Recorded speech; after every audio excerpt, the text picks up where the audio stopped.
the RBI was estimated to be about 27.1 lakh crores, which amounts to more than 13% of our GDP. As a government, we kept a watch on the situation and were proactive in our responses. The government, led by the Prime Minister, stretched its resources to deliver for most vulnerable sections of our society, the poorest of the poor, the Dalits, the tribals, the elderly, the migrant workers, and our children.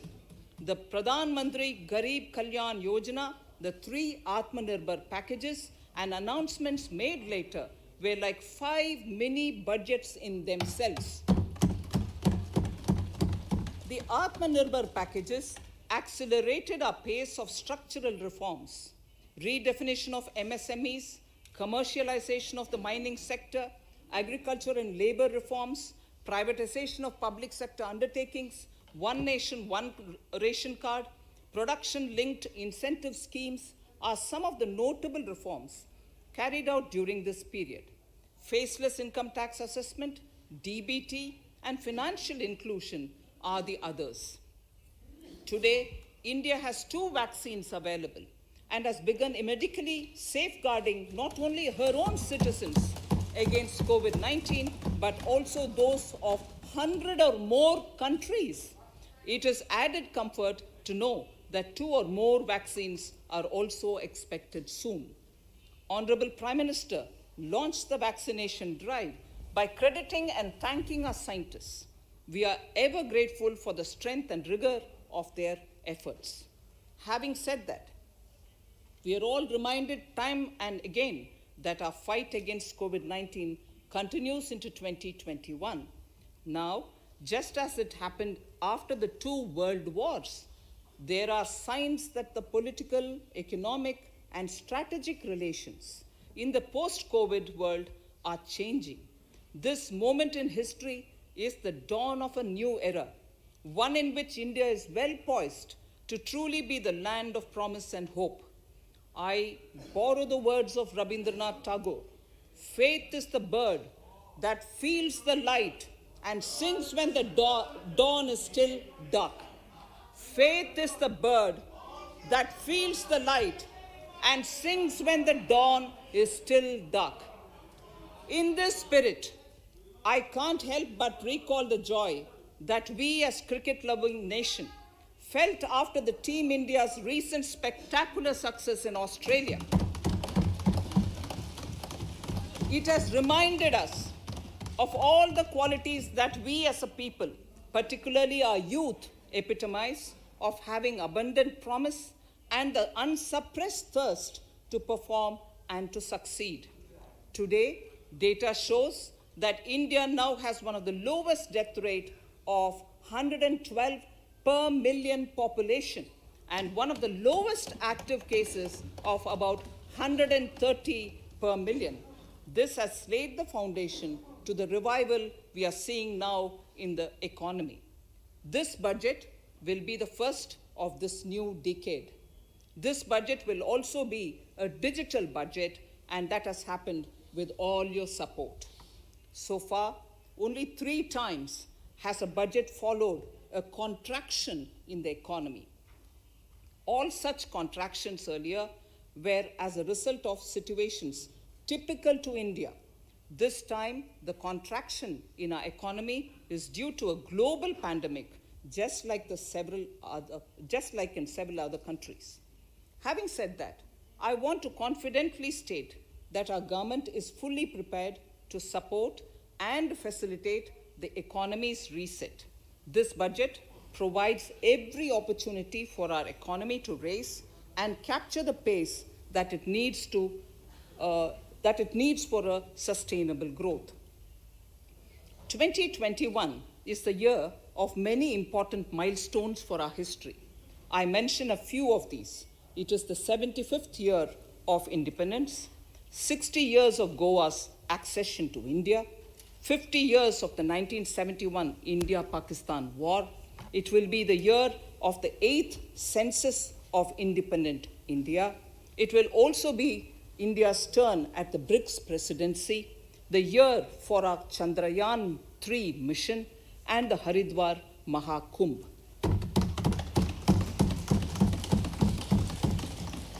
Honorable Speaker, before I commence Part A of the budget, I want to take a moment to acknowledge how isolating and distancing seemed like insurmountable challenges for a country like ours that has people coming together in times of crisis.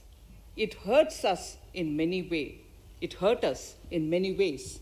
I bow my head in respect to every citizen for the endurance shown in facing what was an undeniably a tough year for all our physical and mental well-being.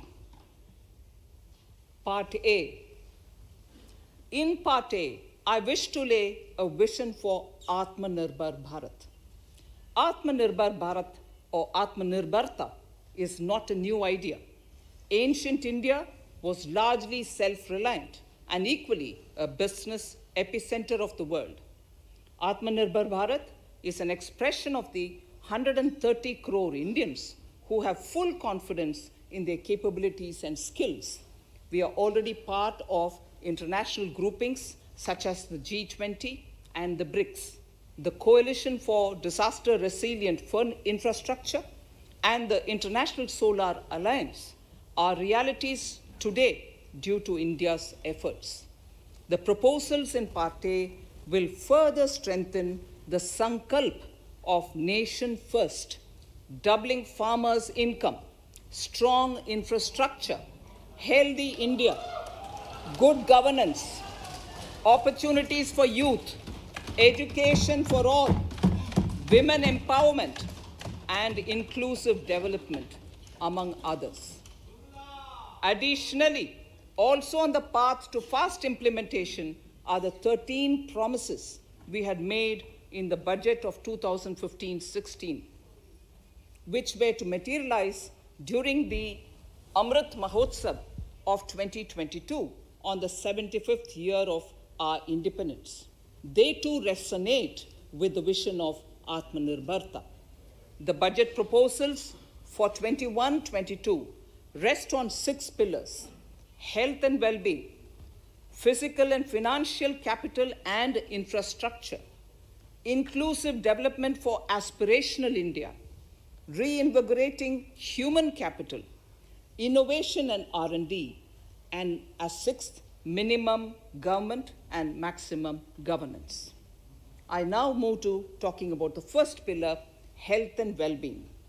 Even at the outset, I would like to say that the investment on health infrastructure in this budget has increased substantially. Progressively, as institutions absorb more, we shall commit more. Taking a holistic approach to health, we focus on strengthening 3 areas: preventive, curative, and well-being. Health systems. A new centrally sponsored scheme, PM Atmanirbhar Swasth Bharat Yojana, will be launched with an outlay of about 64,180 crores over 6 years. This will develop capacities of primary, secondary, and tertiary care health systems, strengthen existing national institutions, and create new institutions to cater to detection and cure of new and emerging diseases. This will be in addition to the National Health Mission. The main interventions under the scheme are support for over 17,000 rural and 11,000 urban health and wellness centers, setting up integrated public health labs in all districts, and 3,382 block public health units in 11 states, establishing critical care hospital blocks in 602 districts and 12 central institutions, strengthening of National Center for Disease Control, its 5 regional branches and 20 metropolitan health surveillance units, expansion of the integrated health information portal to all states and UTs to connect all public health labs, operationalization of 17 new public health units, and strengthening of 33 existing public health units at points of entry, that is, at 32 airports, 11 seaports, and 7 land crossings. Setting up of 15 health emergency operations centers and 2 mobile hospitals. And setting up of a National Institution for One Health, a regional research platform for WHO, World Health Organization, Southeast Asia Region Office, 9 biosafety level 3 laboratories, and 4 regional national institutes for virology. Nutrition. To strengthen nutritional content, delivery, outreach, and outcome, we will merge the supplementary nutrition program and the Poshan Abhiyan and launch the Mission Poshan 2.0. We shall adopt an intensified strategy to improve nutritional outcomes across 112 aspirational districts. Universal coverage of water supply. The World Health Organization has repeatedly stressed the importance of clean water, sanitation, and clean environment as a prerequisite to achieving universal health. The Jal Jeevan Mission Urban will be launched. It aims at universal water supply in all 4,378 urban local bodies with 2.86 crores household tap connections, as well as liquid waste management in 500 Amrit cities. It will be implemented over 5 years with an outlay of 2,87,000 crores. Swachh Bharat and Swasth Bharat. For further Swachhata of urban India, we intend to focus on complete fecal sludge management and wastewater treatment, source segregation of garbage, reduction in single-use plastic, reduction in air pollution by effectively managing waste from construction and demolition activities, and bioremediation of all legacy dump sites.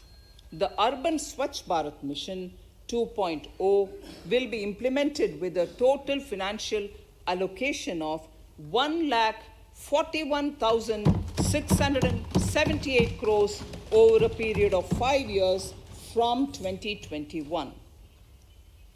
Clean air. To tackle the burgeoning problem of air pollution, I propose to provide an amount of 2,217 crores of rupees for 42 urban centers with a million plus population in this budget. Scrapping policy. We are separately announcing, Honorable Speaker, a voluntary vehicle scrapping policy to phase out old and unfit vehicles. This will help in encouraging fuel-efficient, environment-friendly vehicles, thereby reducing vehicular pollution and oil import bills. Vehicles would undergo fitness tests in automated fitness centers after 20 years in case of personal vehicles and after 15 years in case of commercial vehicles. Details of the scheme will be separately shared by the ministry. Vaccines. The pneumococcal vaccine, a made-in-India product, is presently limited to only 5 states. It will be rolled out across the country. This will avert more than 50,000 child deaths annually. Honorable Speaker, I have provided 35,000 crores of rupees for COVID-19 vaccine in this year 21-22. I am committed to provide further funds if required. So the budget outlay for health and well-being is 2,23,846 crores in this BE 21-22 as against the BE of only 94,452 crores, and it marks an increase of 137%. The details of the same are at Annexure 1 of the speech. Honorable Speaker, I now move to the second pillar, physical and financial capital and infrastructure. Atmanirbhar Bharat, production-linked incentive schemes are things which I would like to place an emphasis. For a $5 trillion economy, our manufacturing sector has to grow in double digits on a sustained basis. Our manufacturing companies need to become an integral part of global supply chains, possess core competence and cutting-edge technology. To achieve all of the above, PLI schemes to create manufacturing global champions for an Atmanirbhar Bharat have been announced for 13 sectors. For this, the government has committed nearly 1.97 lakh crores over 5 years starting this financial year. This initiative will help bring scale and size in key sectors, create and nurture global champions, and provide jobs to our youth. Textiles. To enable the textile industry to become globally competitive, attract large investments, and boost employment generation, a scheme of Mega Investment Textiles Park will be launched in addition to the PLI schemes. This will create world-class infrastructure with plug-and-play facilities to create global champions in exports. 7 textile parks will be established over 3 years. Infrastructure. The National Infrastructure Pipeline, which I announced in December 2019, is the first of its kind. Whole of government exercise ever undertaken by Government of India. The NIP was launched with 6,835 projects. The project pipeline has now expanded to 7,400 projects. Around 217 projects worth rupees 1.10 lakh crores under some key infrastructure ministries have been completed. The NIP is a specific target which this government is committed to achieving over the coming years. It will require major increase in funding from both the government and the financial sector. In this budget, I propose to take concrete steps to do this in 3 ways. Firstly, by creating the institutional structures. Secondly, by a big thrust on monetizing assets. And thirdly, by enhancing the share of capital expenditure in central and state budgets. Infrastructure needs long-term debt financing. A professionally managed development financial institution is necessary to act as a provider, enabler, and catalyst for infrastructure financing. Accordingly, I shall introduce a bill to set up a development financial institution. I have provided a sum of 20,000 crore rupees to capitalize this institution. The ambition is to have a lending portfolio of at least 5 lakh crores for this DFI within 3 years' time. Debt financing of InvITs and REITs by foreign portfolio investors will be enabled by making suitable amendments in the relevant legislations. This will further ease access of finance to InvITs and REITs, thus augmenting funds for infrastructure and real estate sectors. Asset monetization. Monetizing operating public infrastructure. Monetizing operating public infrastructure assets is a very important financing option for new infrastructure construction. a national monetization pipeline of potential brownfield infrastructure assets will be launched.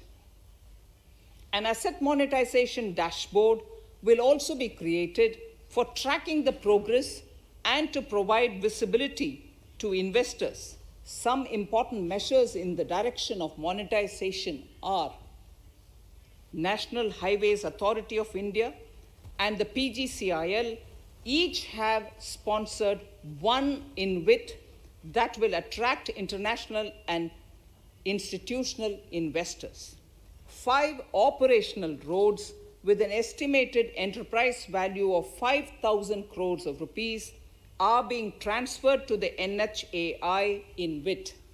Similarly, transmission assets of value 7,000 crores will be transferred to the PGCIL InvIT. Railways will monetize dedicated freight corridor assets for operations and maintenance after commissioning. A next lot of airports will be monetized for operations and management concessions.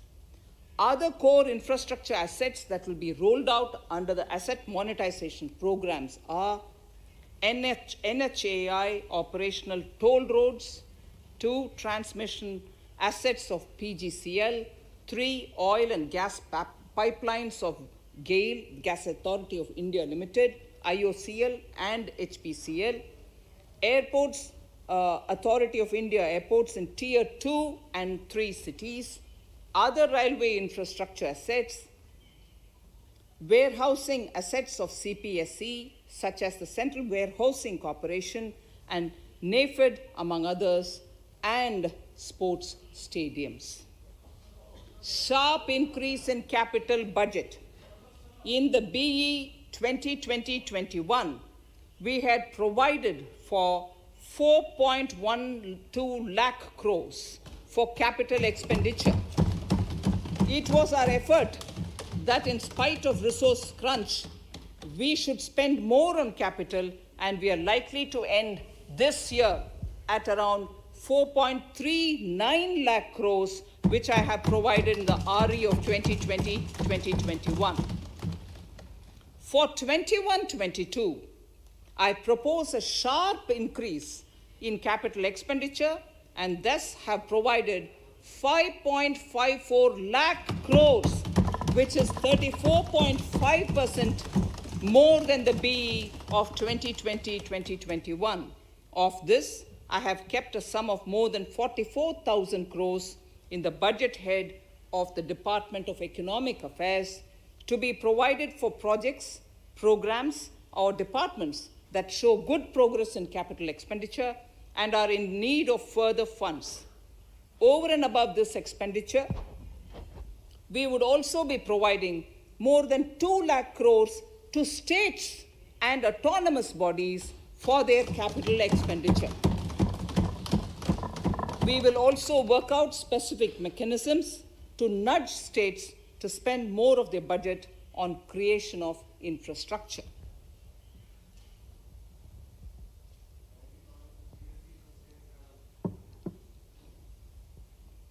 Roads and highways infrastructure.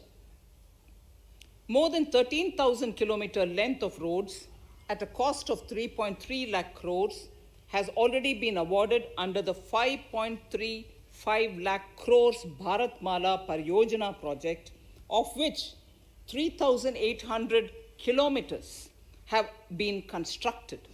By March 2022, we would be awarding another 8,500 kilometers and complete an additional 11,000 kilometers of national highway corridors. To further augment road infrastructure, more economic corridors are also being planned. Some are 3,500 kilometers of national highway works in the state of Tamil Nadu at an investment of 1.03 lakh crores. These include Madurai-Kollam corridor, Chittoor-Tachur corridor, and construction will start next year. Second, 1,100 kilometer of national highway works in the state of Kerala at an investment of 65,000 crores, including 600 kilometer section of Mumbai-Kanyakumari corridor in Kerala. Third, 675 kilometer of highway works in the state of West Bengal at a cost of 25,000 crores, including upgradation of existing road Kolkata-Siliguri.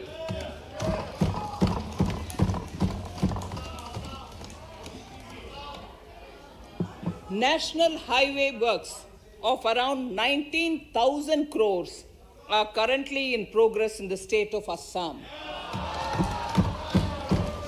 Further works of more than 34,000 crores covering more than 1,300 kilometers of national highways will be undertaken in the state in the coming 3 years. Some of the flagship corridors and other important projects that would see considerable activity in 2021-22 are in Annexure 2 to my speech. I am also providing an enhanced outlay of 1,18,101 crores for Ministry of Road Transport and Highways, of which 1,08,230 crores is for capital, the highest ever provided. Railway infrastructure. Honorable Speaker, sir, Indian Railways have prepared a National Rail Plan for India 2030. The plan is to create a future-ready railway system by 2030. Bringing down the logistic costs for an industry is at the core of our strategy to enable Make in India. It is expected that Western Dedicated Freight Corridor and Eastern Dedicated Freight Corridor will be commissioned by June 2022. The following additional initiatives are also proposed. The Son-Nagar-Gomo sections, 263 kilometers of Eastern Dedicated Freight Corridor will be taken up in PPP mode in this year itself. Gomo-Dankuni section of 274.3 kilometers will be also taken up shortly in short succession. We will undertake future dedicated freight corridor projects, namely East Coast Corridor from Kharagpur to Vijayawada, East-West Corridor from Bhusaval to Kharagpur to Dankuni, and North-South Corridor from Itarsi to Vijayawada. Detailed project reports will be undertaken in the first phase. Broad gauge route kilometers, RKM as they refer to, electrified is expected to reach 46,000 kilometers, 46,000 RKMs.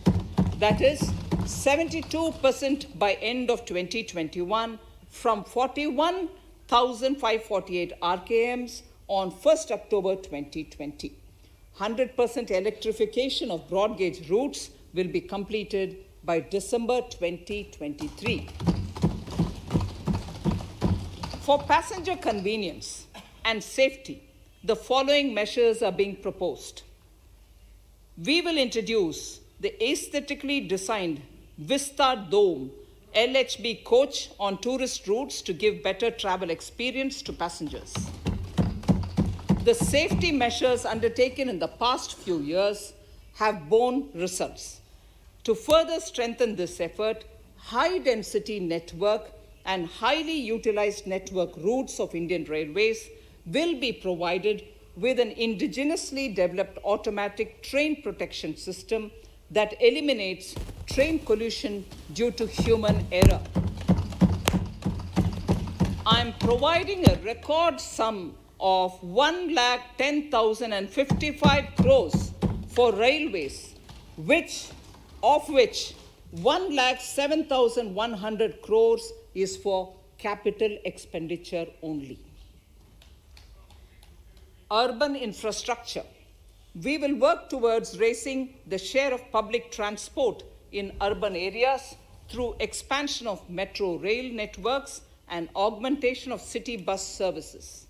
A new scheme will be launched at a cost of 18,000 crores to support augmentation of public bus transport services. The scheme will facilitate deployment of innovative PPP models to enable private sector players to finance, to acquire, to operate, and to maintain over 20,000 buses.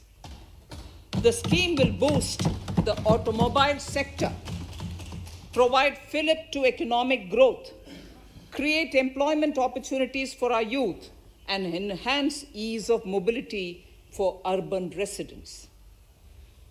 A total of 702 kilometers of conventional metro is operational, and another 1,016 kilometers of metro and RRTS is under construction in 27 cities. Two new technologies, that is Metro Light and Metro Neo, will be deployed to provide metro rail systems at much lesser cost with same experience, convenience, and safety in Tier 2 cities and peripheral areas of Tier 1 cities also. Central counterpart funding will be provided to Kochi Metro Railway Phase 2 of 5 kilometer at a cost of 1,957.05 crores. Chennai Metro Railway Phase 2 of 118.9 kilometers at a cost of 63,246 crores. Bengaluru Metro Railway Project Phase 2A and 2B of 58.19 kilometers at a cost of 14,788 crores. Nagpur Metro Rail Project Phase 2 and Nashik Metro at a cost of 5,976 crores and 2,092 crores respectively. Power infrastructure.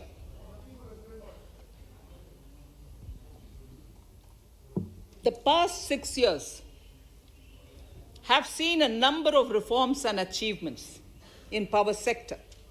We have added 139 gigawatts of installed capacity, connected an additional 2.8 crore households, and added 1.41 lakh circuit kilometers of transmission lines. The distribution companies across the country are monopolies, either government or private. There is a need to provide choice to the consumers by promoting competition. A framework will be put in place to give consumers alternatives to choose from among more than one distribution companies. I read that sentence again. A framework will be put in place to give consumers alternatives to choose from among more than one distribution company.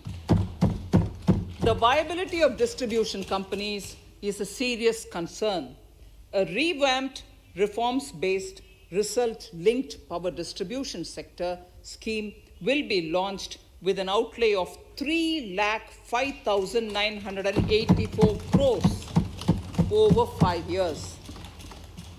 The scheme will provide assistance to DISCOMs for infrastructure creation, including prepaid smart metering, feeder separation, upgradation of systems, etc., tied to financial improvements.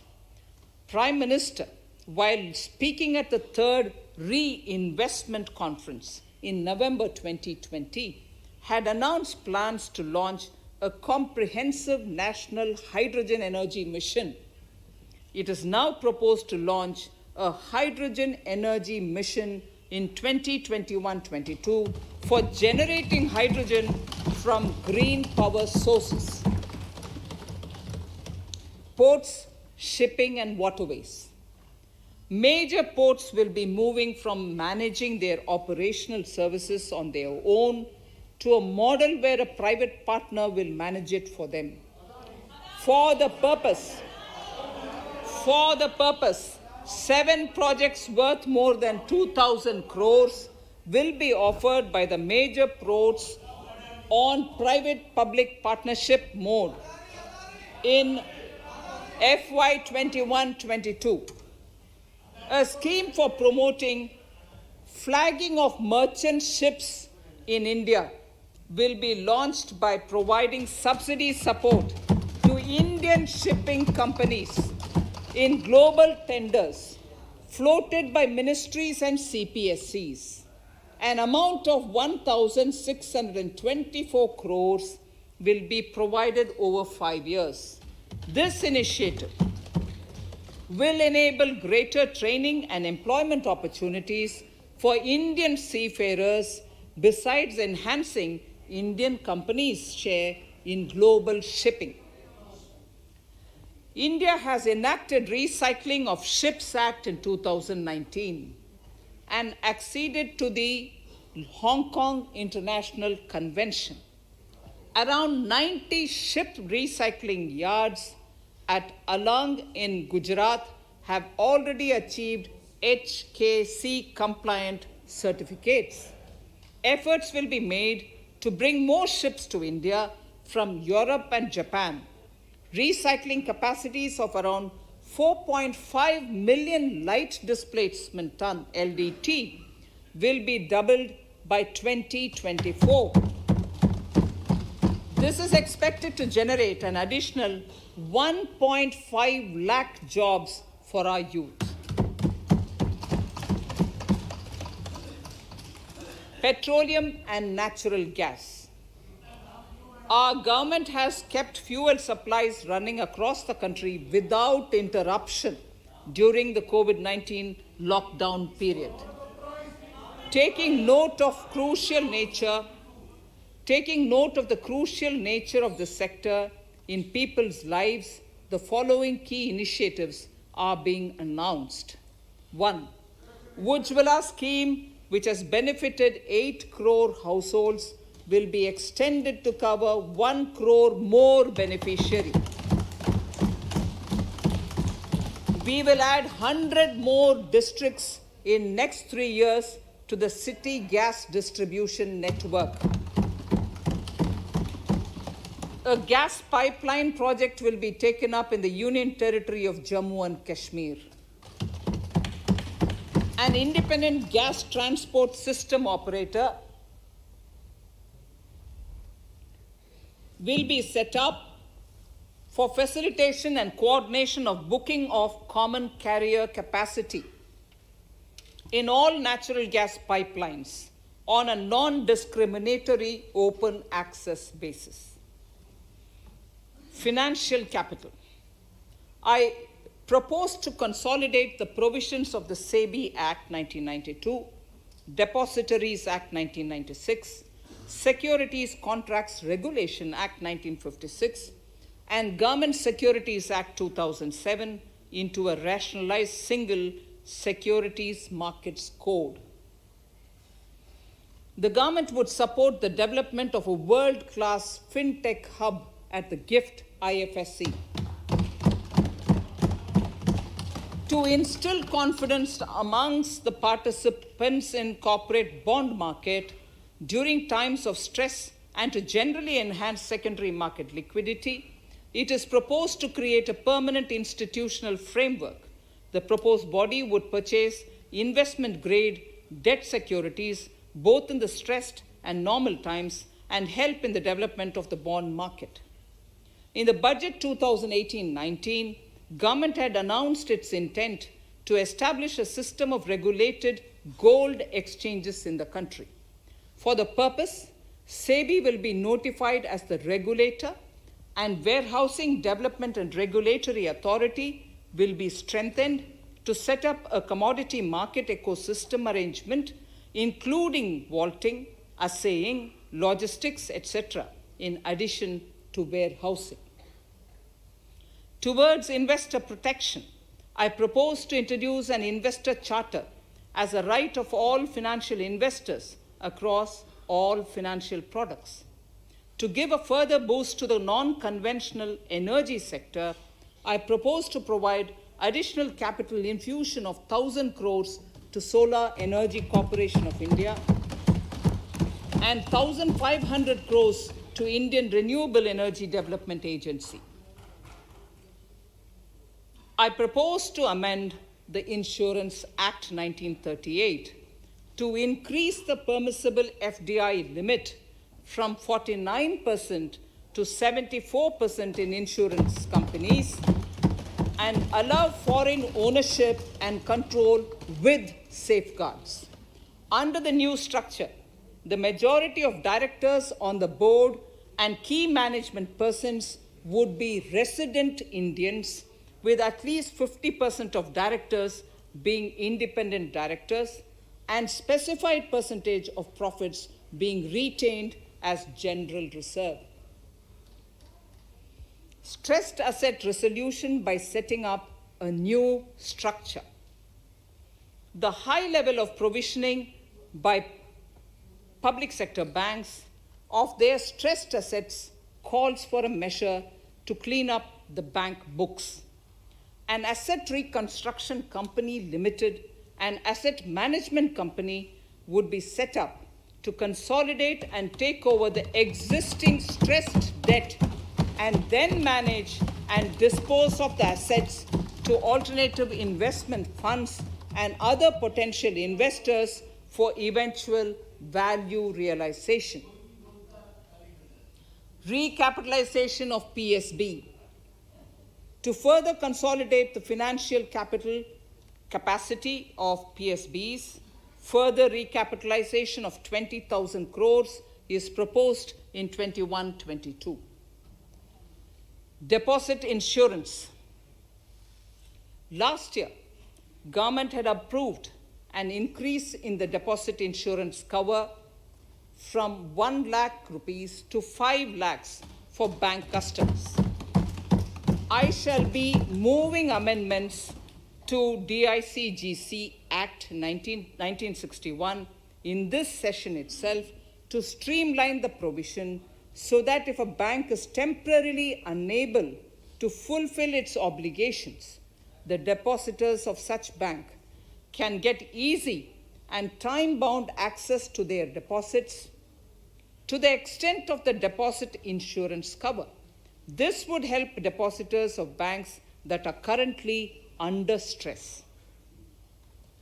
To improve credit discipline, while continuing to protect the interest of small borrowers for NBFCs with minimum asset size of 100 crores, the minimum loan size eligible for debt recovery under the securitization and reconstruction of financial assets and enforcement of security interests, SARFAESI Act 2002, it is proposed to be reduced from the existing level of 50 lakhs to 20 lakhs. Company matters. The decriminalization of the procedural and technical compoundable offenses under Companies Act 2013 is now complete. I now propose to take up decriminalization of the Limited Liability Partnerships Act 2008. Honorable Speaker, I propose to revise the definition under the Companies Act 2013 for small companies by increasing the threshold for paid-up capital from not exceeding 50 lakh to not exceeding 2 crores and turnover from not exceeding 2 crores to not exceeding 20 crores. This will benefit more than 2 lakh companies in easing their compliance requirements. As a further measure which directly benefits startups and innovators, I propose to incentivize the incorporation of one-person companies by allowing one-person companies to grow without any restriction on paid-up capital and turnover, allowing their conversion into any other type of company at any time, reducing the residency limit for an Indian citizen to set up an one-person company from 182 days to 120 days, and allow also non-resident Indians to incorporate OPCs in India. This will be a big boost for startups.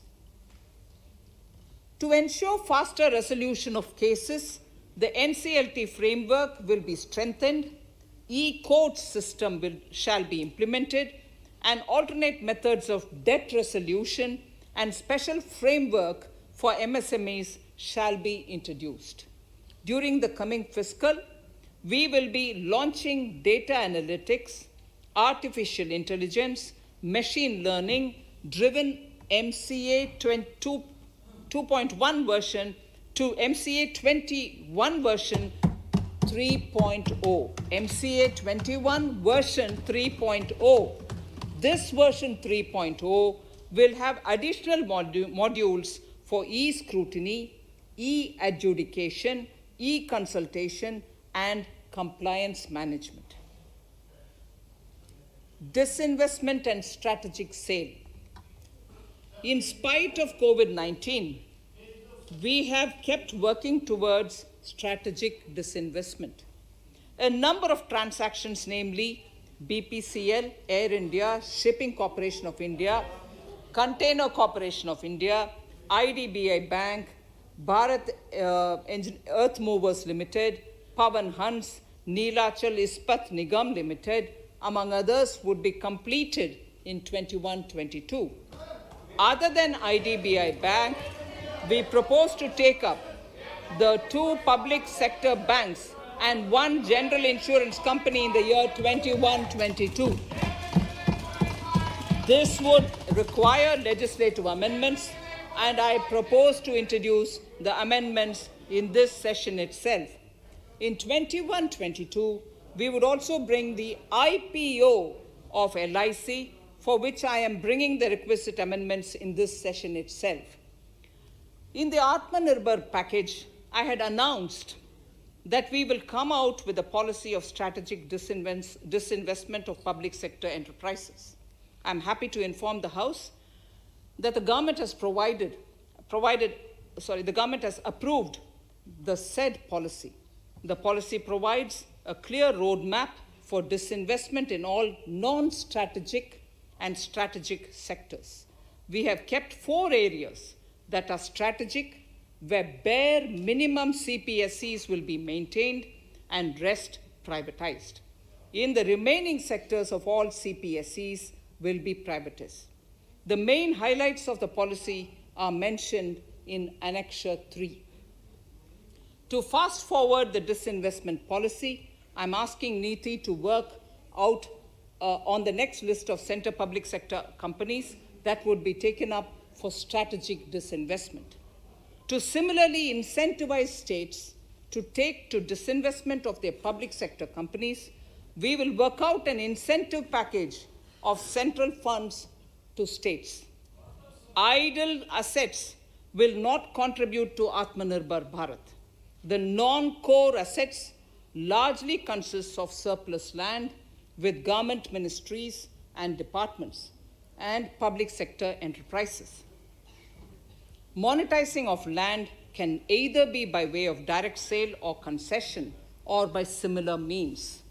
This requires special abilities, and for this purpose, I propose to use a special purpose vehicle in the form of a company that would carry out this activity.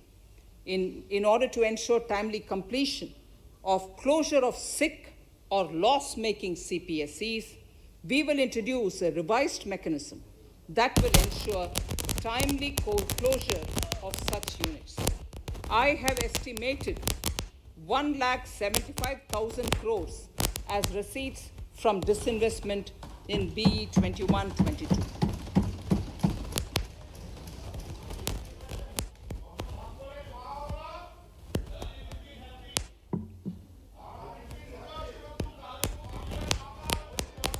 Government financial reforms. Under the Treasury single account, the TSA system, autonomous bodies directly draw funds from the government's account at the time of actual expenditure, saving interest costs. We will extend the TSA system for universal application from 21-22. On the recommendation of the 15th Finance Commission, we have undertaken a detailed exercise to rationalize and bring down the number of centrally sponsored schemes. This will enable consolidation of outlays for better impact. The government is committed to the development of multi-state cooperatives and will provide all support to them. To further streamline the ease of doing business for cooperatives, I propose to set up a separate administrative structure for them. So the third pillar of Atmanirbhar Bharat, inclusive development for aspirational India. Honorable Speaker, sir, under this pillar, I will cover agriculture and allied sectors, farmers' welfare and rural India, migrant workers and labor, and financial inclusion. Agriculture. Our government is committed to the welfare of farmers. The MSP regime has undergone a sea change to assure price that is at least 1.5 times the cost of production across all commodities.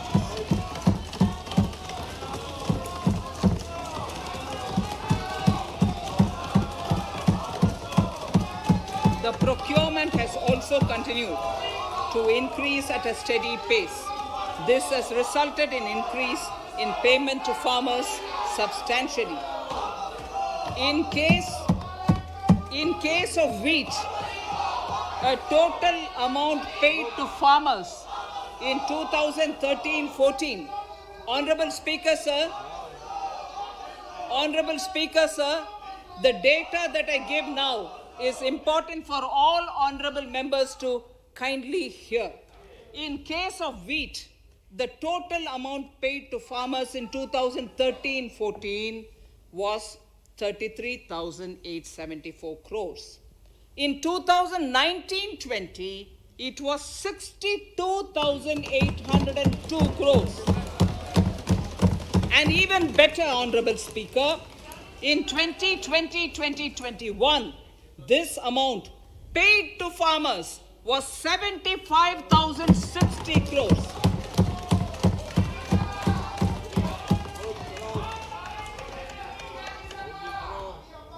Honorable Speaker, again an important fact, the number of wheat growing farmers that were benefited increased in 2020-21 to 43.36 lakhs compared to 35.57 lakhs in 2019-20. That much of an increase within 1 year. For paddy, again an important data. For paddy, the amount paid in 2013-14 was 63,928 crores. In 2019-20, this increased to 1,41,930 crores. Even better, in 2020-2021, this is further, in 2020-21, this is further estimated, and I'm saying this is further estimated because the procurement is ongoing, and therefore I can't give you the final figure. This is further estimated to increase to 1,72,752 crores. The number of farmers benefited increased from 1.24 crores in 2019-20 to 1.54 crores in 2020-21. In the same way, Honorable Speaker, sir, in the case of pulses, the amount paid in 2013-14 was 236 crores. In 2019-20, this was increased to 8,285 crores. Now in 2021, it is at 10,530 crores. More than 40 times increase from 2013-14. The receipts to cotton farmers have seen a stupendous increase from 90 crores in 2013-14 to 25,974 crores I'm giving you data as of 27th January 2021. This is bound to increase. From 90 crores for cotton farmers in 2013-14 to 25,974 crores in 2021. All the details in complete narration is available in Annexure 4 to my speech. Early this year, Honorable Prime Minister had launched the Swamitwa scheme. Under this, a record of rights is being given to property owners in villages. Up till now, about 1.80 lakh property owners in 1,241 villages have been provided cards. I propose during 21-22 to extend this to cover all states and union territories. To provide adequate credit to our farmers, I have enhanced the agricultural credit target to 16.5 lakh crores in this year. We will focus on ensuring increased credit flow to animal husbandry, Pashupalan, dairy, and to Matsyakar, to the fisheries. We are enhancing the allocation to the Rural Infrastructure Development Fund from 30,000 crores to 40,000 crores. The Micro Irrigation Fund, with a corpus of 5,000 crores, has been created under NABARD. I propose to double it by augmenting it by another 5,000 crores. To boost value addition in agriculture and allied products and their exports, the scope of Operation Green Scheme that is presently applicable to only tomatoes, onions, and potatoes will be enlarged to include 22 perishable crops. Around 1.68 lakh crore farmers, around 1.68 crore farmers are registered, and 1.14 lakh crores of rupees trade value has been carried out through e-NAMs, the National Agricultural Market. Keeping in view the transparency and the competitiveness that e-NAM has brought into the agricultural market, 1,000 more mandis will be integrated with e-NAM. Honorable Speaker, sir, with all this, the Agricultural Infrastructure Fund would be made available to the APMCs for augmenting their infrastructure facilities.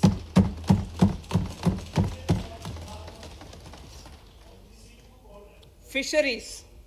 I'm proposing substantial investments in the development of modern fishing harbors and fish landing centers. To start with, 5 major fishing harbors, Kochi, Chennai, Visakhapatnam, Paradip, and Petua Ghat, will be developed as hubs for economic activity. We will also develop inland fishing harbors and fish landing centers along the banks of rivers and waterways. Seaweed farming is an emerging sector with potential to transform the lives of coastal communities. It will provide large-scale employment and additional incomes. To promote seaweed farming and cultivation, I propose a multi-purpose seaweed park to be established in Tamil Nadu. Migrant workers and laborers. We have launched the One Nation, One Ration Card scheme through which beneficiaries can claim their rations anywhere in the country. Migrant workers in particular benefit from the scheme. Those staying away from their families can partially claim their ration where they are stationed, while their family in their native places can claim the rest. I'm happy to inform you that One Nation, One Ration Card plan is under implementation by 32 states and union territories, reaching about 69 crore beneficiaries. That's a total of 86% beneficiaries covered. The remaining 4 states and UTs will be integrated in the next few months. To further extend our efforts towards the unorganized labor force, migrant workers in particular, I propose to launch a portal that will collect relevant information on gig workers, building and construction workers, among others. This will help formulate health, housing, skill, insurance credit, and food schemes for all migrant workers. We will conclude a process that began 20 years ago with the implementation of the 4 labor codes. For the first time globally, social security benefits will be extended to gig and platform workers.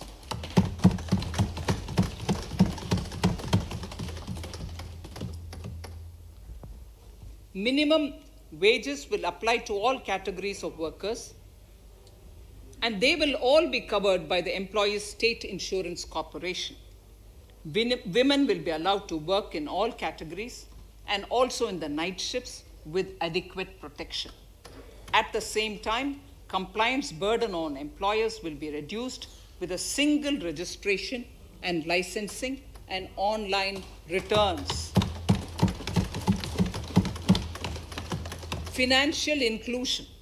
To further facilitate credit flow under the scheme of Stand Up India for the scheduled castes and scheduled tribes and also women, I propose to reduce the margin money requirement from 25% to 15% only,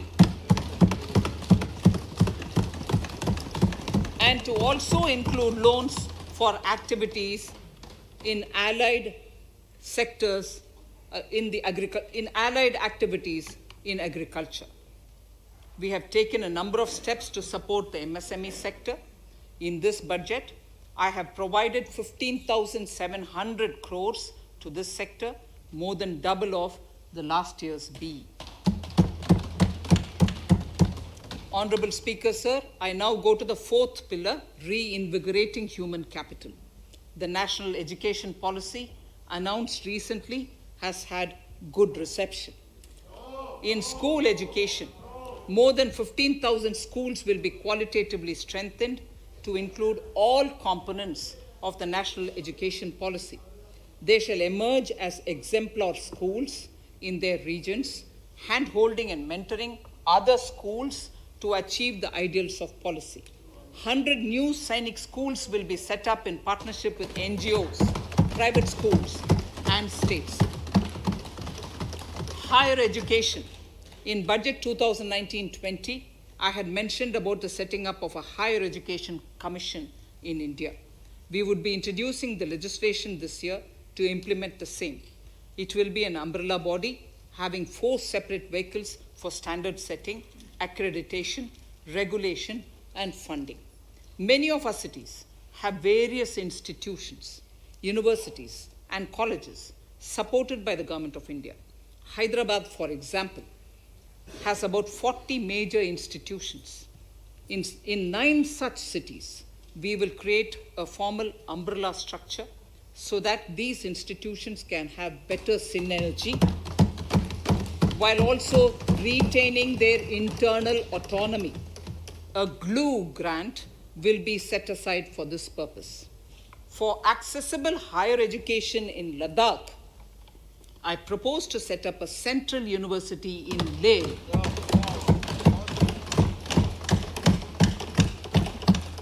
The other important projects to be taken up as a part of the NEP are listed in Annexure 5.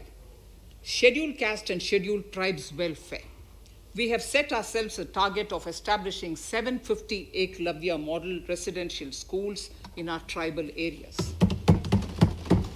I propose to increase the unit cost of each such school from 20 crores, which is what it is now, to 38 crores, and for hilly and difficult areas to 48 crores. This would help creating robust infrastructure facilities for our tribal students. We have revamped the post-metric scholarship scheme for the welfare of scheduled caste students. I have also enhanced the central assistance in this regard. We are allotting 35,219 crores for 6 years till 25-26 to benefit 4 crores scheduled caste students. Skilling. In 2016, we had launched the National Apprenticeship Promotion Scheme. The government proposes to amend the Apprenticeship Act with a view to further enhancing apprenticeship opportunities for our youth.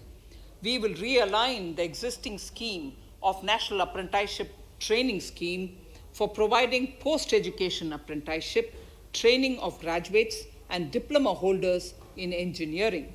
Over 3,000 crores will be provided for this purpose. An initiative is underway, Honorable Speaker, in partnership with the United Arab Emirates to benchmark skill qualifications, assessment and certification, accompanied by the deployment of certified workforce. We also have a collaborative intertraining program between India and Japan to facilitate transfer of Japanese industrial and vocational skills, techniques, and knowledge. We will take forward this initiative with many more countries also.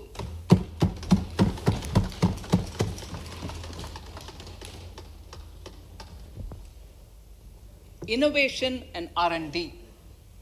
In my budget speech of 2019, I had announced the National Research Foundation. We have now worked out the modalities, and the NRF outlay will be of 50,000 crores over 5 years. It will ensure that the overall research ecosystem in the country is strengthened with focus on identified national priority thrust areas. There has been a manifold increase in digital payments in the recent past. To give a further boost to digital transactions, I earmarked 1,500 crores for a proposed scheme that will provide financial incentive to promote digital mode of payment. We will undertake a new initiative, National Language Translation Mission. This will enable the wealth of governance and policy-related knowledge on the internet being made available in major Indian languages. The new Space India Limited, a PSU, under the Department of Space, will execute the PSLV CS-51 launch, carrying the Amazonia satellite from Brazil, along with a few smaller Indian satellites. As part of the Gaganyaan mission activities, 4 Indian astronauts are being trained on generic spaceflight aspects in Russia. The first unmanned launch is slated for December 2021.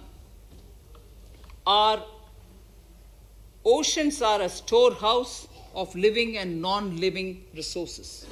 To better understand this realm, we will launch a deep ocean mission with a budget outlay of more than 4,000 crores over 5 years. This mission will cover deep ocean survey exploration and projects for the conservation of deep sea biodiversity. I come to the 6th pillar Honorable Speaker, minimum government, maximum governance. Honorable Speaker, sir, this is the last of the 6 pillars. This will outline plans for reforms in one of our core principles of minimum government, maximum governance. We have taken a number of steps to bring reforms in tribunals in the last few years for speedy delivery of justice. Continuing with the reforms process, I now propose to take further measures to rationalize the functioning of tribunals. We have introduced the National Commission for Allied Healthcare Professionals Bill in Parliament. National Commission for Allied Healthcare Professionals Bill in the Parliament, with a view to ensure transparent and efficient regulation of 56 allied healthcare professionals. Additionally, to bring about transparency, efficiency, and governance reforms in the nursing profession, the National Nursing and Midwifery Commission Bill will be introduced by the government for passing. To have ease of doing business for those who deal with government or CPSEs and carry out contracts, I propose to set up a conciliation mechanism and mandate its use for quick resolution of contractual disputes. This will instill confidence in private investors and contractors. Honorable Speaker, sir, the forthcoming census could be the first digital census in the history of India.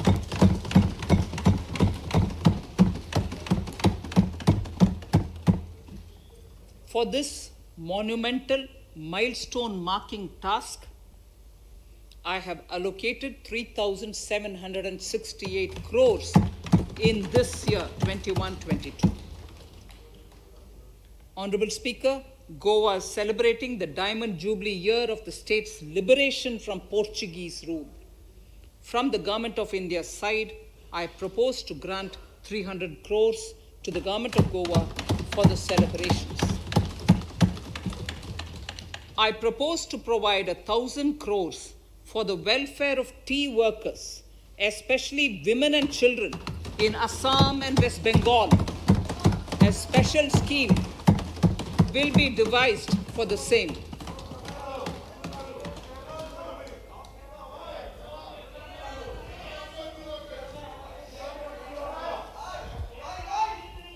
Fiscal position. Fiscal position. In these last few paragraphs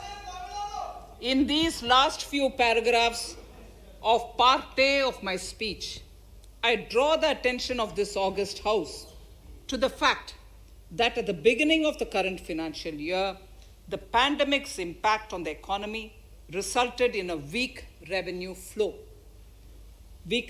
inflow. This was combined with high expenditure to provide essential relief to vulnerable sections of the society, especially the poor, the women, scheduled castes, and scheduled tribes. Unlike many other countries, we opted for a series of medium-sized packages during the pandemic so that we could calibrate and target our response according to the evolving situation. Once the health situation stabilized and the lockdown was being slowly lifted, we switched to ramping up government spending so as to revive domestic demand. As a result, against an original BE expenditure of 30.42 lakh crores for 2020-21, our RE estimates are 34.50 lakhs. 30.42 now within the year going up to 34.5 lakh crores. We have maintained quality of expenditure. The capital expenditure estimated in the RE is 4.39 lakh crores as against 4.12 lakh crores in the BE stage. So the beginning of the year, we had marked only 4.12 lakh, whereas it is 4.39 lakh crores as we end the year. Fiscal deficit. in RE 2020-2021 is pegged at 9.5% of the GDP. Fiscal deficit in RE 2020 to 2021 is pegged at 9.5% of GDP. We have funded this through government borrowings, multilateral borrowings, small saving funds, and short-term borrowings. We would need another 80,000 crores, for which we would be approaching the market in these 2 months. We would be needing another 80,000 crores, for which we would be approaching the markets in these 2 months. To ensure that the economy is given the required push, our BE estimates for expenditure in 21-22 are 34.83 lakh crores. This includes 5.54 lakh crores as capital expenditure, an increase of 34.5% over the BE figure of 2020-2021. The fiscal deficit in BE 21-22 is estimated to be 6.8% of the GDP. The gross borrowing from the market for the next year would be around 12 lakh crores. We plan to continue with our path of fiscal consolidation and intend to reach the fiscal deficit level below 4.5% of the GDP by 2025-2026, with a fairly steady decline over the period. We hope to achieve the consolidation by first increasing the buoyancy of tax revenue through improved compliance, and secondly, by increased receipts from monetization of assets, including public sector enterprises and land. The Contingency Fund of India is being proposed to be augmented. The Contingency Fund of India is being proposed to be augmented from 500 crores to 30,000 crores through Finance Bill. In accordance with the views of the 15th Finance Commission, we are allowing a normal ceiling of net borrowing for the states at 4% of GSDP for the year 21-22. A portion of the ceiling will be earmarked to be spent on incremental capital expenditure. Additional borrowing ceiling of 0.5% of the GSDP will also be provided, subject to conditions. States will be expected to reach a fiscal deficit of 3% of GSDP by 2023-24 as recommended by the 15th Finance Commission. In the July 2019-20 budget, I introduced the Statement 27 on extra budgetary resources. It disclosed the borrowings of the government agencies that went towards funding Government of India schemes and whose repayment burden was on the government. In my 2020-21 budget, I enhanced the scope and coverage of that statement by including the loans provided by government to the FCI, the Food Corporation of India. Taking a step further in this direction, I propose to discontinue the NSSF loan to FCI for food subsidy, and accordingly, budget provisions have been made in RE 2020-21 and in the BE 2021-22. The extra budgetary resource details are at Annexure 6. We know that the FRBM Act mandates fiscal deficit of 3% of GDP to be achieved by 31st March 2020-2021. The effect of this year's unforeseen and unprecedented circumstances has necessitated the submission of a deviation statement under Sections 4 of Subclause 5 and Section 7, Subclause 3b of the FRBM Act, which I'm laying on the table of the House as part of the FRBM documents. Towards achieving central government fiscal deficit along the broad path that I have already indicated, I will be introducing an amendment to the FRBM Act.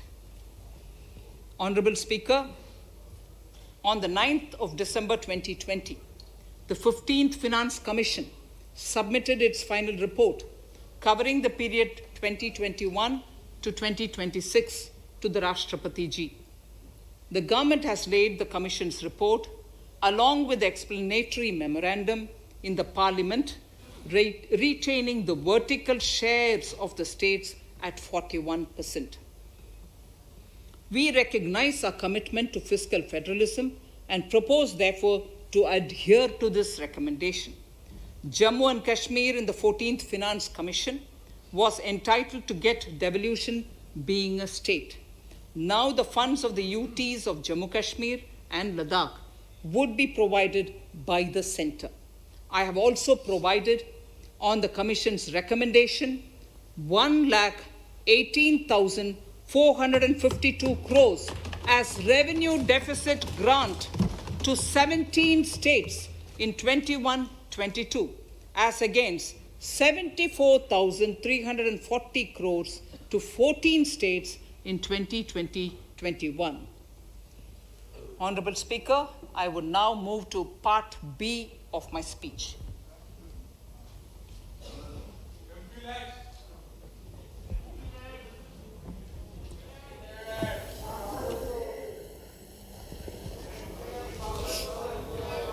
Honorable Speaker, the world is facing a serious challenge of the pandemic and its aftershock.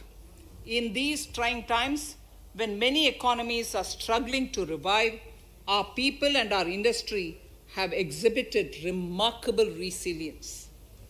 As I mentioned already, post-pandemic, a new world order seems to be emerging, one in which Asia is poised to occupy a prominent position, and India will have a leading role therein.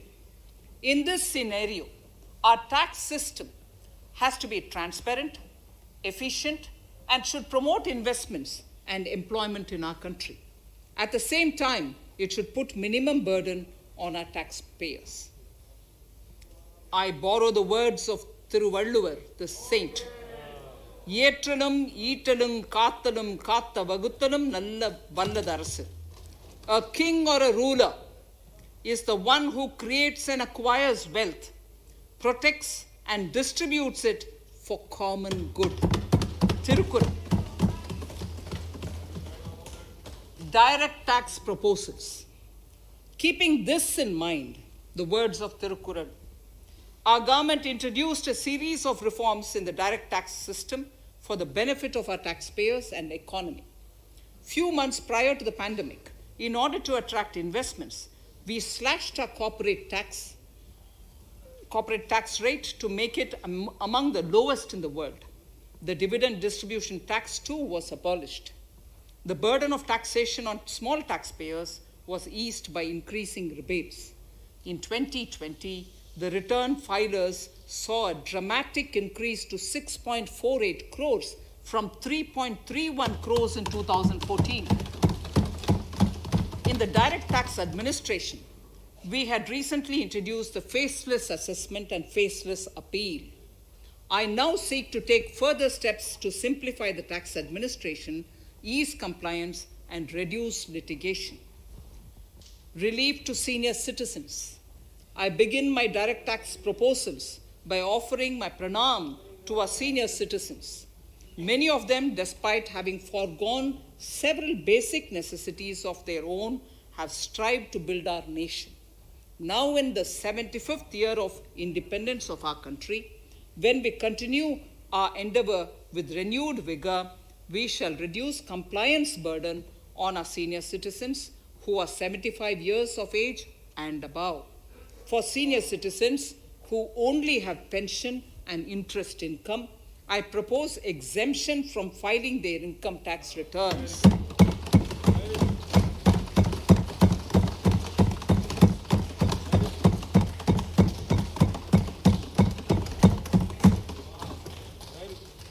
The paying bank will deduct the necessary tax on their income. Reduction in time for income tax proceedings. This is a very key announcement, if you ask me. Honorable Speaker, presently an assessment can be reopened up to 6 years and in serious tax fraud cases for up to 10 years. As a result, taxpayers have to remain under uncertainty for a very long time. I therefore propose to reduce this time limit for reopening of assessments to 3 years from the present 6 years.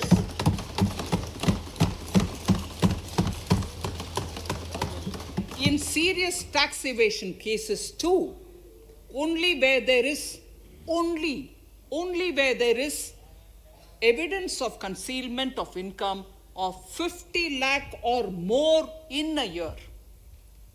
In serious tax evasion cases too, only where there is evidence of concealment of income of 50 lakh or more in a year can the assessment be reopened up to 10 years. Even this reopening can be done only after the approval of the Principal Chief Commissioner, the highest level of Income Tax Department.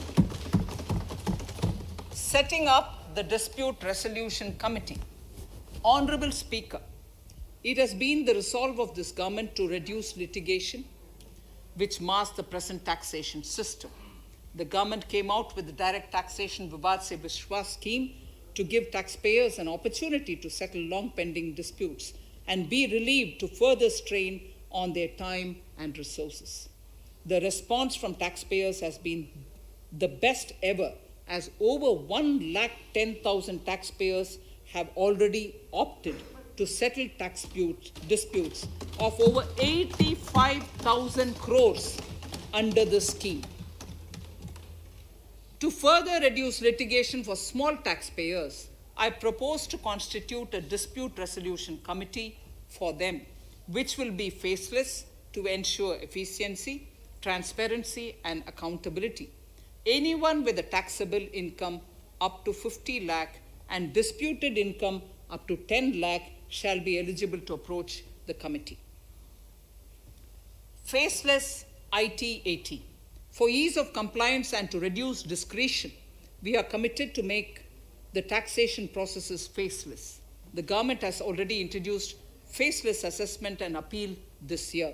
The next level of income tax appeal is the Income Tax Appellate Tribunal. I now propose to make this tribunal faceless. We shall establish a national faceless Income Tax Appellate Tribunal Center.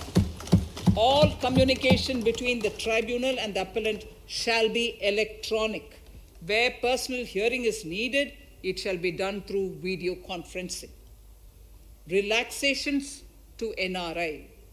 When non-resident Indians return to India, they have issues with respect to their accrued incomes in their foreign retirement accounts. This is usually due to mismatch in taxation period.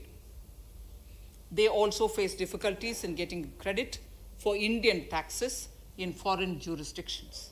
I propose to notify rules for removing their hardship of double taxation. Exemption from audit.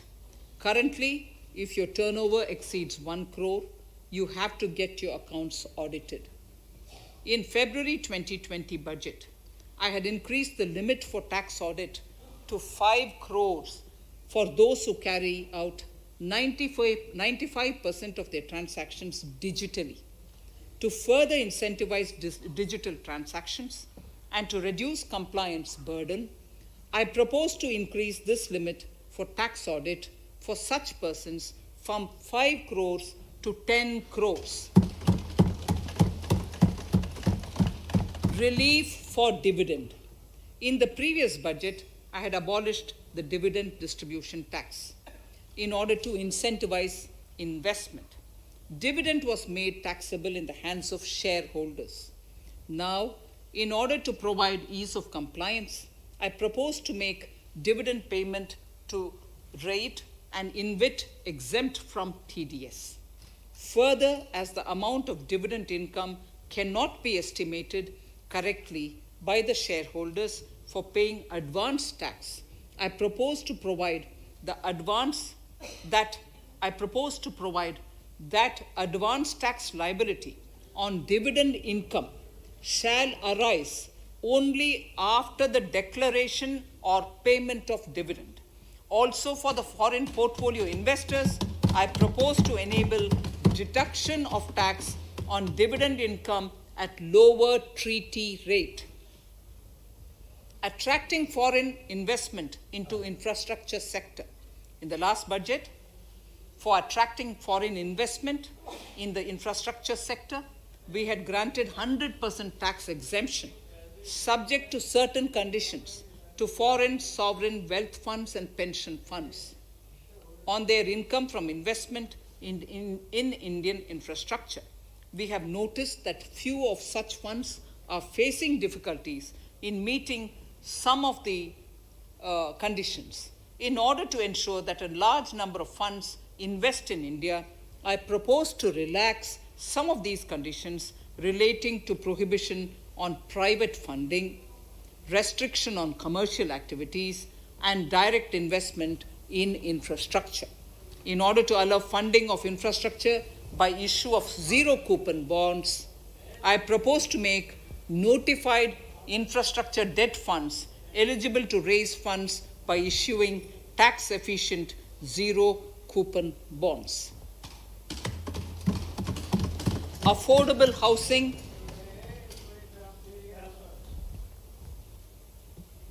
Affordable housing and rental housing.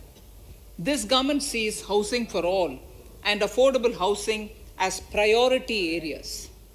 In July 2019 budget, I provided an additional deduction of interest amounting to 1.5 lakh for loan taken to purchase an affordable house. I propose to extend the eligibility of this condition by 1 more year to 31st March 2022. The additional deduction of 1.5 lakh shall therefore be available for loans taken up to 31st March 2022 for the purchase of affordable houses.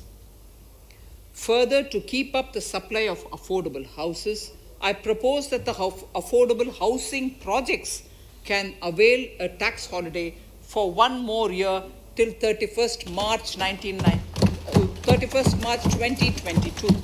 These are available now for projects also. We are committed to promote supply of affordable rental housing for migrant workers.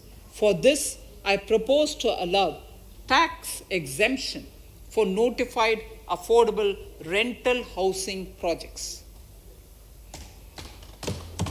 Tax incentives to IFSC. As I mentioned in Part A of this speech, the government is committed to making the International Financial Services Center in GIFT City a global financial hub. In addition to the tax incentives already provided, I propose to include, among others, tax holiday for capital gains for aircraft leasing companies, tax exemption for aircraft lease rentals paid to foreign lessors, tax incentive for relocating foreign funds in the IFSC, and to allow tax exemption to the investment division of foreign banks located in the IFSC. Pre-filling of returns. Honorable Speaker, in order to ease compliance for the taxpayer, details of salary income, tax payments, TDS, etc., already come pre-filled in income tax returns. To further ease filing of returns, details of capital gains from listed securities, dividend income, and interest from banks, post office, etc., will also be now pre-filled. Relief to small trusts. We hope to reduce compliance burden on small charitable trusts running educational institutions and hospitals. So far, there is a blanket exemption to such entities whose annual receipt does not exceed 1 crore of rupees. I now propose to increase this amount to 5 crores. Labor welfare. We have noticed that some employers deduct the contribution of employees toward provident funds, superannuation funds, and other social security funds, but do not deposit these contributions within the specified time. For these employees, this means a loss of interest or income. In cases where an employer later becomes financially unviable, non-deposit results in a permanent loss for the employees. In order to ensure that employees' contributions are deposited on time, I reiterate that the late deposit of employees' contribution by the employer will not be allowed as deduction to the employer.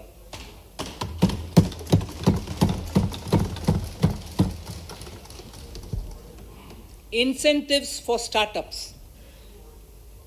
In order to incentivize startups in the country, I propose to extend the eligibility for claiming tax holiday for startups by 1 more year, till 31st March 2022. Further, in order to incentivize funding for the startups, I propose to extend the capital gains exemption for investment in startups by 1 more year till 31st March 2022. Sir, I now come to indirect tax proposals, GST. Before I come to my indirect tax proposals, I would like to appraise the House on GST. The GST is now 4 years old, and we have taken several measures to further simplify it. Some of the measures include nil return through SMS, quarterly return and monthly payment for small taxpayers, electronic invoice system, validated input tax statements, pre-filled editable GST return, and staggering of returns filing. The capacity of GST and system has also been enhanced. We have also deployed deep analytics and artificial intelligence to identify tax evaders and fake billers and launched special drives against them. The results speak for themselves. We have made record collections in the last few months. The GST Council has painstakingly thrashed out thorny issues. As chairperson to the Council, I want to assure this House that we shall take every possible measure to smoothen the GST further and to remove anomalies such as inverted duty structure. Custom duty rationalization. Our custom duty policy should have the twin objective of promoting domestic manufacturing and helping India get on to global value chain and export better. The thrust now has to be on easy access to raw materials and exports of value-added products. Towards this, last year, we started overhauling the customs duty structure, eliminating 80 outdated exemptions. I also thank everyone who responded overwhelmingly to a crowdsourcing call for suggestions on this revamp. I now propose to review more than 400 old exemptions this year. I repeat, I now propose to review more than 400 old exemptions this year. We will conduct this through extensive consultations, and from 1st October 2021, we will put in place a revised customs duty structure free of distortions. I also propose that any new customs duty exemptions, therefore, henceforth will have validity up to 31st March following 2 years from the date of the issue. Electronic and mobile phone industry. Domestic electronic manufacturing has grown rapidly. We are now exporting items like mobiles and chargers. For greater domestic value addition, we are withdrawing a few exemptions on part of chargers and subparts of mobiles. Further, some parts of mobiles will move from nil rate to a moderate 2.5%. Iron and steel.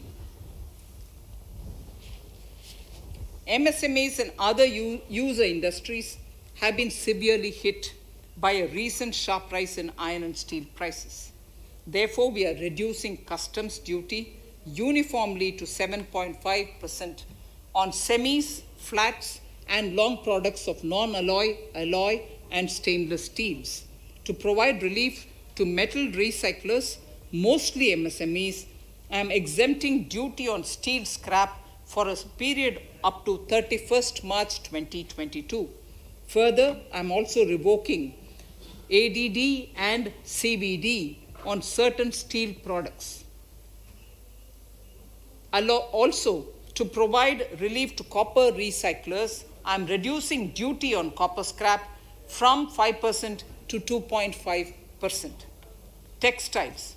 The textile sector generates employment and contributes significantly to the economy. There is a need to rationalize duties on raw material inputs to man-made textiles.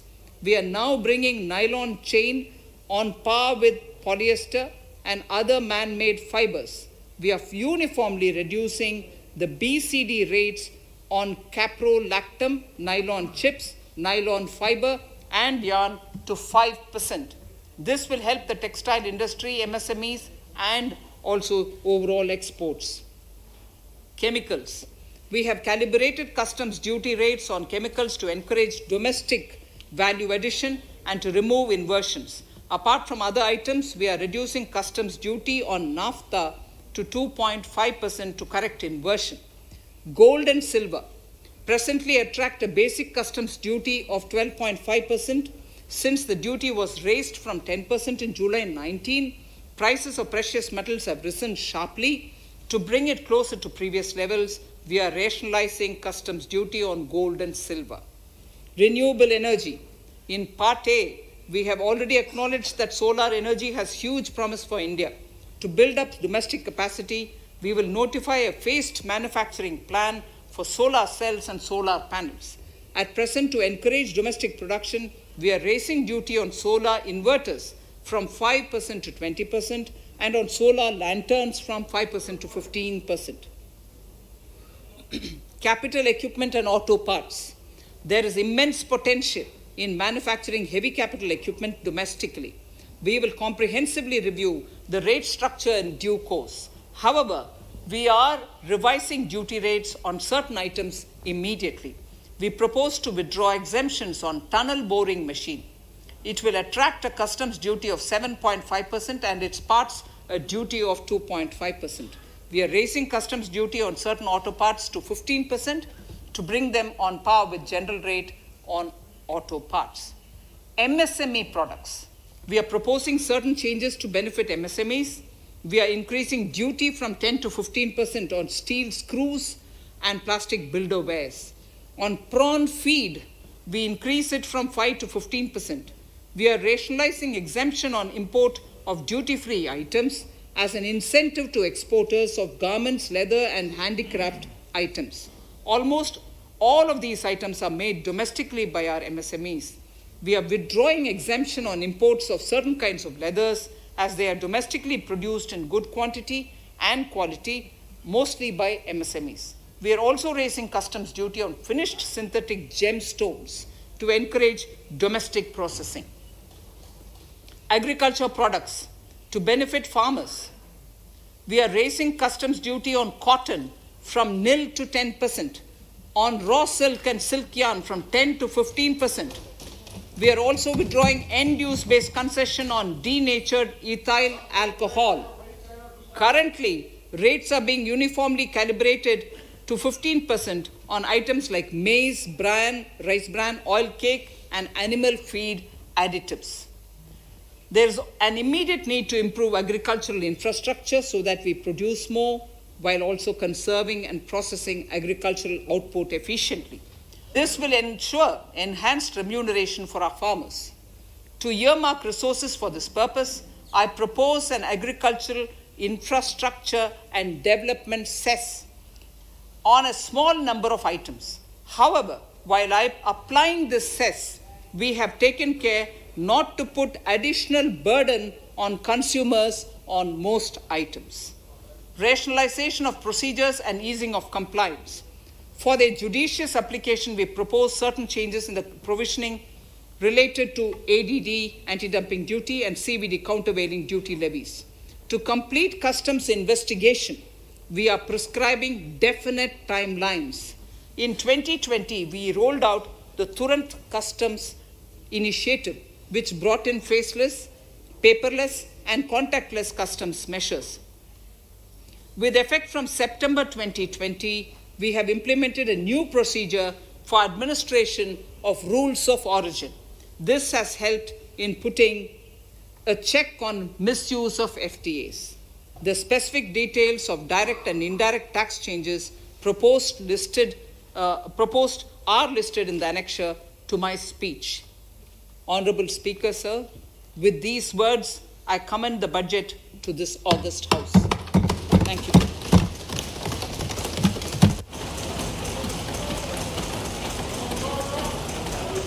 Item number 1, माननीय मंत्री जी, item number 1। Sorry, I don't have it with me. Sir, I wish to place on table the 15th Finance Commission report.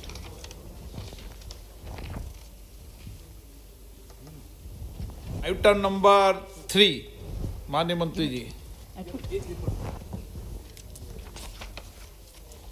Sir, I wish to lay on the table the following statements under Section 3(1) of the Fiscal Responsibility and Budget Management Act 2003, the medium-term fiscal policy, fiscal policy strategy statement, and macroeconomic framework statement.